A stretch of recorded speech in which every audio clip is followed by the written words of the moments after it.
Welcome to వీక్షణం. ఒక్కరి ego ప్రపంచవ్యాప్తంగా stock మార్కెట్లను షేక్ చేస్తోంది. కళ్ళు మూసి తెరిచేలోగా లక్షల కోట్లు ఉఫ్మంటున్నాయి. అక్కడ ఇక్కడ అని కాదు, అమెరికా నుంచి ఆసియా దాకా ఇదే డౌన్ ట్రెండ్. టారిఫ్ షాక్తో స్టాక్స్ షేక్ అవుతున్నాయి.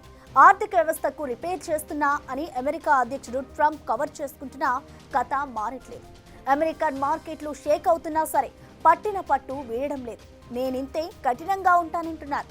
సీన్ కట్ చేస్తే ప్రపంచమంతా ఆర్థిక మాంద్యం రూట్లో వెళ్తున్నట్లే కనిపిస్తోంది. ఈ మార్కెట్లు ఇంకెన్నాళ్ళు ఇలా డౌన్ అవ్వాలి? పరిష్కారం లేదా?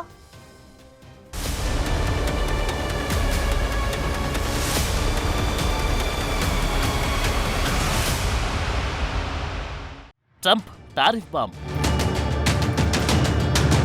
Dalal Street to Wall street, ఇన్వెస్టర్లకు షేక్, 10 సెకండ్లలో 20 లక్షలు గాయం, వాణిజ్య యుద్ధాలతో గరం గరం, కౌంటర్ టారిఫ్ పై ట్రంప్ కఠినం, అమెరికన్లకు తప్పని స్టాక్ మార్కెట్. అవును, ఊహించిందే జరిగింది. స్టాక్ మార్కెట్లు గతంలో ఎన్నడూ లేనంతగా విలవిలలాడుతున్నాయి. ఒకటి కాదు, రెండు కాదు, ఏకంగా 180 దేశాలు ట్రంప్ కౌంటర్ టారిఫ్లతో ఊబిలో చిక్కుకుంటున్నాయి. సెన్సెక్స్ ఇంత పడింది, నిఫ్టీ అంత క్రాష్ అయిందని కాదు, అసలు ఆ లెక్కల్ని చూస్తేనే ఇన్వెస్టర్లు షేక్ అవుతున్న పరిస్థితి. అమెరికా నుంచి ఆసియా వరకు, యూరోపియన్ కంట్రీస్ దాకా ఇదే సీన్. మన దగ్గర కేవలం 10 సెకండ్లలోని 20 లక్షల కోట్ల ఇన్వెస్టర్ల సంపద ఆవిరైందంటే పరిస్థితి ఎలా ఉందో అర్థం చేసుకోవచ్చు. మార్కెట్ అస్థిరతను సూచించే విక్స్ ఇండెక్స్ ఏకంగా 57% పెరిగింది. ట్రేడింగ్ ఆరంభంలో సెన్సెక్స్ 3939 పాయింట్లు, నిఫ్టీ 800 పాయింట్లు పడిపోగా BSE mid cap, small cap సూచీలు 10% మేర డౌన్ ఫాల్ చూపించాయి. మార్కెట్లు ముగిసే సమయానికి కొంత రికవరీ జరిగిన సెన్సెక్స్ 2700 పాయింట్లు డౌన్ దగ్గర ఆగింది. ఇప్పుడు అందరూ చెప్తున్న మాట ఏంటంటే, ట్రంప్ తీసుకుంటున్న నిర్ణయాలు అమెరికాతో పాటు అన్ని దేశాలను పేదరికంలోకి నెట్టబోతున్నాయంటున్నారు. ట్రంప్ రోజుకో నిర్ణయంతో స్టాక్స్ అమ్మేవారు ఎక్కువ, కొనేవారు తక్కువయ్యారు. $1 ట్రిలియన్ కొద్దీ మార్కెట్ క్యాపిటలైజేషన్ దెబ్బతింటోంది. దలాల్ స్ట్రీట్ ట్రేడింగ్ ఏడాది టైంలో ఆల్ టైంలో లెవెల్కు పడిపోయింది. అమెరికన్, యూరోపియన్, ఆసియా ఇలా ఖండమీదైనా స్టాక్స్ షేక్ అవ్వాల్సిందే అన్నట్లుగా మండిపోయింది. Metal, IT, auto, real estate, oil, gas stocks, small caps, mid caps ఒక్కటేమిటి, ఎవరు బాగుపడ్డది లేదు. నిఫ్టీ మెటల్ ఇండెక్స్ 8% కుప్పకూలగా ఐటీ స్టాక్స్ 7% పైగా నష్టపోయాయి. ఆటో, రియల్ ఎస్టేట్, చమురు, గ్యాస్ స్టాక్స్ ఒక్కొక్కటి 5% కంటే ఎక్కువ పడిపోయాయి. దీంతో అన్ని రకాల సూచీలకు తీరని నష్టం. స్మాల్ క్యాప్స్ 10%, మిడ్ క్యాప్స్ 7.3% పడిపోయాయి. ఇండియన్ స్టాక్స్ గత 10 నెలల కనిష్టానికి పడిపోయాయి.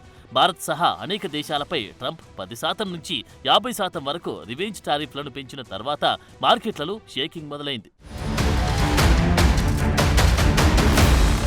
Japan Nikkei 7%, South Korea Kospi 5%, China blue chip index 7%, Hong Kong Hang Seng 10.5% down అయ్యాయి. వెస్టర్న్ కంట్రీస్ పరిస్థితి ఇందుకు భిన్నంగా ఏమీ లేదు. సో ఈ మొత్తం ట్రంప్ నిర్ణయాలతోనే జరుగుతున్నాయి. అయితే ఈ సిచ్యువేషన్ ను ఏదో చికిత్సకు మెడిసిన్స్ ఇచ్చినట్లుగా చెప్పుకుంటున్నారు ట్రంప్. అయితే ఈ మార్కెట్ అల్లకల్లోలాలు ఎటు దారితీస్తాయో చెప్పలేని పరిస్థితి ఉంది. గత వారాంతంలో అమెరికా మార్కెట్లు కూడా భారీగా కుదేలయ్యాయి. Dalal Street to Wall Street ఇదే కథ. ప్రపంచవ్యాప్తంగా స్టాక్ మార్కెట్లలో భారీ అమ్మకాలు జరగడం, డొనాల్డ్ ట్రంప్ విధించిన సుంకాలతో పూర్తిస్థాయి మాంద్యం వచ్చే ఛాన్స్ ఉందని ప్రపంచ దేశాలు ఆందోళన చెందుతున్నాయి. ఇప్పటికే 180కి పైగా దేశాల నుండి ట్రంప్ సర్కార్ బేస్ టారిఫ్ అయిన 10% సుంకాలు వసూలు చేస్తోంది. వాణిజ్య లోటు పరిష్కారమయ్యే వరకు సుంకాలపై తగ్గేదిలే అంటున్నారు. ప్రస్తుతం మన దగ్గర కోవిడ్ తర్వాత దలాల్ స్ట్రీట్లో అస్థిరత ఎక్కువగా ఉండడం ఇదే తొలిసారి. మిగతా దేశాలతో పోలిస్తే భారత్లో ఒడిదుడుకులు తక్కువగా ఉన్నాయని కొందరు, కాదని ఇంకొందరు వాదిస్తున్నారు. లాస్ అయినా లాభమైనా అందరితో పాటే అంటున్నారు. అమెరికాకు భారత ఎగుమతులు జీడీపీలో 2% మాత్రమే ఉండడంతో కాస్త పరిస్థితి అదుపులోనే ఉందంటున్నారు. సో ప్రెజెంట్ సిచ్యువేషన్ ఏంటంటే ఇది ఇక్కడితో ఆగదు. రాబోయే రోజుల్లో మరిన్ని ఇబ్బందులు ఫేస్ చేయాల్సిందే. టారిఫ్ తుఫాన్ శాంతిస్తుందా, తీవ్రమవుతుందా అన్నది Trump next plan of action పై ఆధారపడి ఉంది. ప్రపంచవ్యాప్తంగా ఆర్థిక అనిశ్చితల నేపథ్యంలో ఏప్రిల్లో ఫారిన్ పోర్ట్ఫోలియో ఇన్వెస్టర్లు తమ పెట్టుబడులను వాపసు తీసుకుంటున్నారు. ఈ నెలలో ఇప్పటివరకు 13,730 కోట్ల రూపాయల విలువైన ఈక్విటీలను ఎఫ్పీఐలు అమ్మేసుకున్నారు. పైగా ఇదే నెలలో మన దగ్గర దిగ్గజ కంపెనీ క్వార్టర్లీ ఫలితాలు ప్రకటించనున్నాయి. దీనికి తోడు ఆర్బీఐ ద్రవ్య పరపతి విధాన సమీక్ష కూడా ప్రారంభమైంది. ఏప్రిల్ 9న ఆర్బీఐ తమ నిర్ణయాలు వెల్లడించనుంది. దీంతో ఇవన్నీ ఎటు దారితీస్తాయోనన్న ఉద్దేశంతో ఇన్వెస్టర్లు ముందుగానే అమ్మేసుకుని జాగ్రత్త పడుతూ ఉండడంతో మార్కెట్లలో బ్లడ్ మండే రికార్డైంది.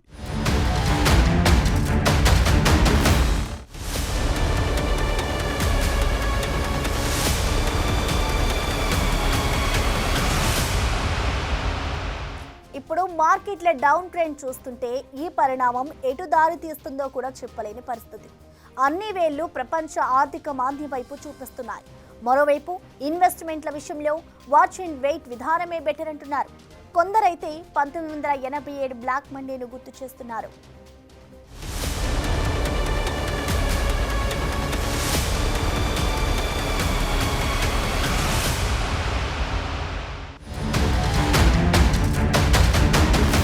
అమెరికా అధ్యక్షుడు డొనాల్డ్ ట్రంప్ జనవరి 20, 2025లో ప్రమాణ స్వీకారం చేశారు. అమెరికా ఫస్ట్, మిగతావి నెక్స్ట్ అన్న స్లోగన్తో గద్దెనెక్కారు. అద్భుతాలు జరుగుతాయని అనుకునే బదులు ఏదో తేడా కొట్టబోతోందని చాలా మంది డౌట్లు వ్యక్తం చేశారు. అన్నట్లుగానే జరిగింది. ట్రంప్ అమెరికా అధ్యక్షుడయ్యాక ముఖ్యంగా భారత ఇన్వెస్టర్ల సంపద పెద్ద మొత్తంలో కరిగిపోయింది. లాభాల మాటే లేదు, కనీసం నష్టపోవద్దని అనుకున్నా కుదరట్లేదు. అలా ఉంది పరిస్థితి. ట్రంప్ వచ్చాక మన దగ్గర సుమారు 45.57 లక్షల కోట్ల రూపాయల మార్కెట్ క్యాపిటలైజేషన్ హాంఫర్ట్ అయింది. జనవరి 20 నాటికి మన దేశంలో 4,31,59,726 కోట్ల మార్కెట్ క్యాపిటలైజేషన్ ఉండేది. అది కాస్త ఇప్పుడు 3,86,1,961 కోట్లకు తగ్గింది. ఇన్వెస్టర్ల భయాలను, మార్కెట్ అస్థిరతను సూచించే విక్స్ సూచీ కూడా భారీగా పెరిగింది. ఇది మున్ముందు మరింత ఎఫెక్ట్ చూపబోతోంది. ట్రంప్ తీసుకుంటున్న కఠిన టారిఫ్స్ ప్రపంచ దేశాలను ఉక్కిరిబిక్కిరి చేస్తున్నాయి. దీన్ని చాలా మంది ఎకానమీ న్యూక్లియర్ బాంబ్ గా చెప్తున్నారంటేనే సీన్ అర్థం చేసుకోవచ్చు.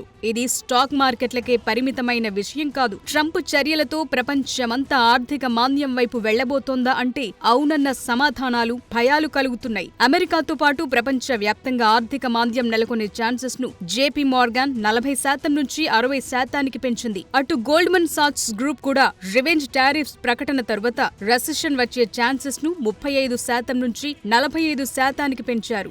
సో ఈ లెక్కలన్నీ ప్రపంచ ఆర్థిక మాంద్యం మరెంతో దూరం లేదు, దగ్గర్లోనే ఉందన్నది క్లారిఫికేషన్ ఇస్తోంది.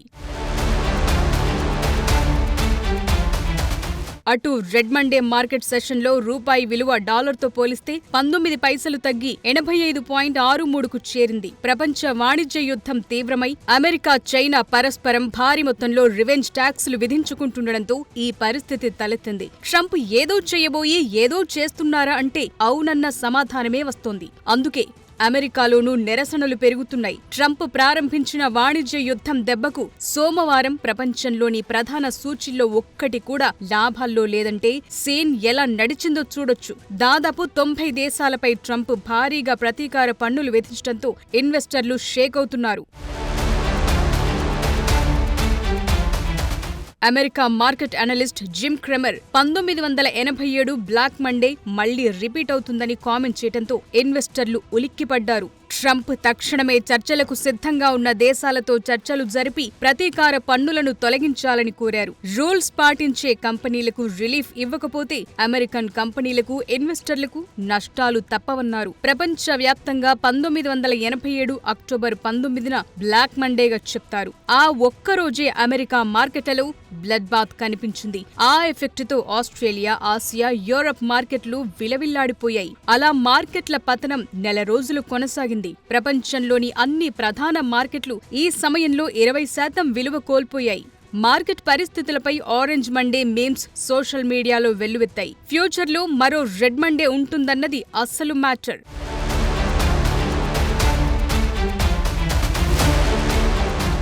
మార్కెట్లు షేక్ అవుతుండటంతో దాదాపు 50కి పైగా దేశాలు సుంకాల విషయంపై అమెరికాతో చర్చలు జరిపేందుకు రెడీ అయ్యాయి. కొందరు ఇవి అమెరికన్ జనానికే రివర్స్ అవుతాయని చెప్తున్నారు. ఇంకొందరు ఆర్థిక మాంద్యాన్ని ప్రేరేపించే అవకాశముందని అంటున్నారు. ప్రస్తుత తరుణంలో ఇన్వెస్టర్లు వెయిట్ అండ్ వాచ్ ధోరణితో ఉండటం బెటర్ అంటున్నారు. సో అమెరికాతో వాణిజ్య చర్చలు జరిపితే ఈ సిట్యువేషన్ నుంచి బయటపడొచ్చంటున్న వారు ఉన్నారు. కానీ ట్రంప్ వైఖరి మాత్రం దేని లెక్క దానిదే అన్నట్లుగా ఉంటుందంటున్నారు. స్టాక్ మార్కెట్ల పతనం, లాస్ అవడంపై కాంగ్రెస్ రియాక్ట్ అయింది. టారిఫ్లకు తగ్గట్లుగానే మార్కెట్లు స్పందిస్తున్నాయని జైరాం రమేష్ అంటున్నారు. ట్రంప్, మోదీ ఇద్దరు ఆర్థిక వ్యవస్థలు పతనమవ్వటానికి స్వయంగా సమస్యలు సృష్టించడంలో నిపుణులంటూ కామెంట్ చేశారు. అటు రాహుల్ గాంధీ కూడా రియాక్ట్ అయ్యారు. యువత స్టాక్ మార్కెట్లకు దూరంగా ఉండాలని సలహా ఇచ్చారు. దేశ జనాభాలో 1% మాత్రమే పెట్టుబడులు పెడుతోందన్నారు. आपने देखा होगा अमेरिका के राष्ट्रपति ने स्टॉक मार्केट की धज्जियां उड़ा दी हैं, देखा होगा, देखा ना? अच्छा, आप मुझे बताइए, आप में से, इस भीड़ में से कितने लोग स्टॉक मार्केट में पैसा डालते हैं? हाथ उठा के दिखाइए. अब ये देखिए, घूम के देखिए, यहां पे 1% से कम लोग स्टॉक मार्केट में पैसा डालते हैं. 1% से कम. अगर यहां 100 लोग हैं तो एक हाथ उठ रहा है. तो ये स्टॉक मार्केट आपका औजार नहीं है. इसमें अनलिमिटेड पैसे बने, मगर इसका फायदा आपको नहीं मिला. సో స్టాక్ మార్కెట్లు స్ట్రోక్ మార్కెట్లుగా మారాయి. ఇవి నెక్స్ట్ ఆర్థిక మాంద్యానికి దారి తీయొచ్చంటున్నారు. ఏం జరుగుతుందో ఎవరు చెప్పలేరంటున్నారు.